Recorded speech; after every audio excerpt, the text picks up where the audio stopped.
පිටිසර ගම්මානයක ගොවියෙක් සොබාදහමට සමීපව සරල ජීවිතයක් ගත කළේය. දිනක් ගොවියාට වැටුණු අත්තක් යට සිරවි අසරණව සිටි ප්‍රමාණයෙන් විශාල වූ නායෙක් හමු විය.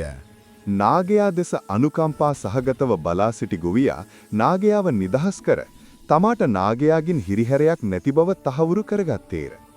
දින කිහිපයකට පසු තම කෘතඥතාව පෙන්වීමට අපේක්ෂාවෙන් නාගයා ගොවියාගේ නිවසට පැමිණියේය. ගොවියා නාගයාගේ පැමිණීම පිළිගත් අතර ඔවුන් අතර මිත්‍රත්ව බැඳීමක් ඇතිවිය. කෘතඥතාව පෙන්වීමට නාගයා කුඩා වස්තු ගොවියාගේ දොරකඩට ගෙනීමට පටන් ගත්තේය. නාගයා ගැන ගම්මානයේ පුරා කටකතා පැතිරෙද්දී ගොවියා නාගයාගේ පැමිණීම ගැන බියටපත් විය. බියෙන් තැතිගත් ගොවියා ගම්වාසීන්ගෙන් නාගයාට හානියක් සිදුවේ යයි බියෙන් නාගයාව පළවා හැරීම සඳහා පොල්ලක් එසවීය. පාවා දුන්නාසේ හැඟුණු නාගයා ගොවියාගේ බිය තේරුම් නොගෙන පසු බැස ගියේය.